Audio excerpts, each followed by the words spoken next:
welcome back to On the Fly. Today we take a look at part 19 of our Sweeping Seattle series, the topic being the New York Islanders.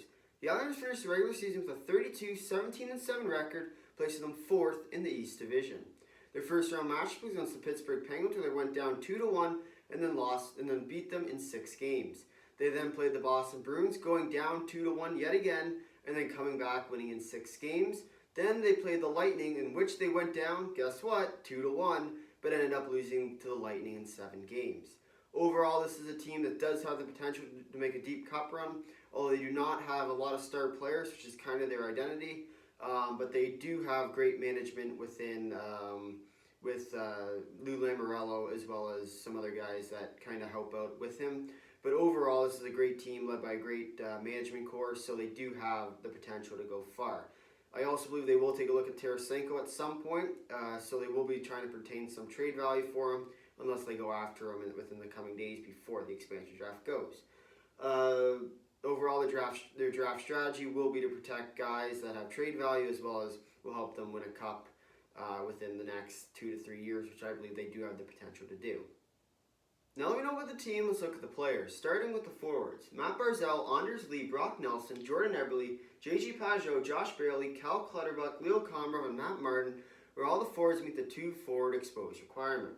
Ross Johnson and Austin Czarnik are both players that did not meet the games played requirement, and Anthony Beauvillier, Kiefer Bellows, Otto Kovila, Michael Del Cole, and Dmitry Timashov are all RFAs.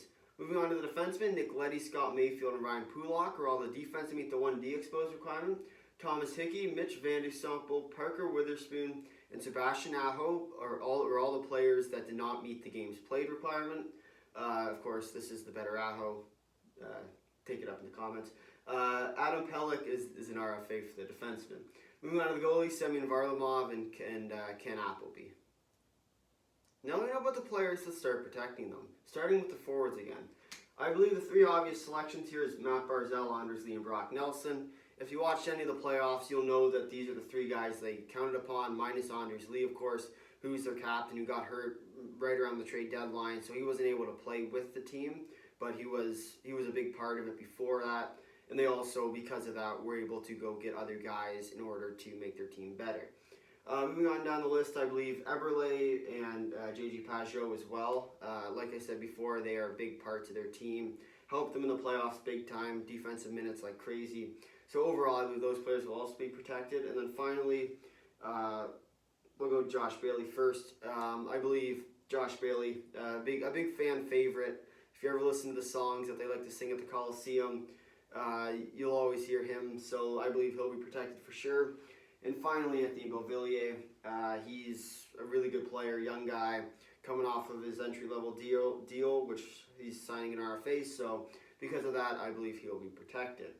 Moving on to the defense, I believe obvious picks: Ryan Pulock, Adam Pelech, number 1 defensive pairing, not much consideration there. And then finally, for the last pick between Leddy and Mayfield, I think Leddy, due to him being the better defenseman overall. The Islanders aren't quite looking to their future yet, although they might have to soon, but I believe right now they're in a win-now mentality, and because of that, Leddy's their best pick. On to the goalies: Varlamov, not much of a consideration. Appleby's not coming up anytime soon, so he won't even be looked at by the Kraken, and nor will the Islanders. So with that, those are my players that I'm going to protect.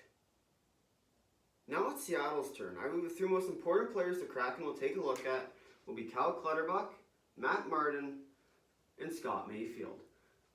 Each of these players do have their ups and downs. Martin and Clutterbuck, as you watched in the playoffs, can provide for the team, as well as be veteran leaders, which as a rebuilding team you will need, as well as Mayfield, who will be that kind of younger guy that does provide for the team in the first place. Overall, I think Mayfield's the pick. He is better, and he also has more trade value in case they do want to trade him, which they might. He also has an extra year on his contract, so I think Mayfield will be the better selection over Clutterbuck or Martin, as they will probably return to somewhere else, not signing with the Kraken again, which is why I believe Mayfield will be the selection. And with that, Scott Mayfield is Seattle's 8th defenseman. If you made it this far in the video, thanks for watching. If you liked it, drop a like. If you really liked it, consider subscribing, tell all your friends about it, and leave a comment down below if you agree or disagree with me. Until next time, see ya.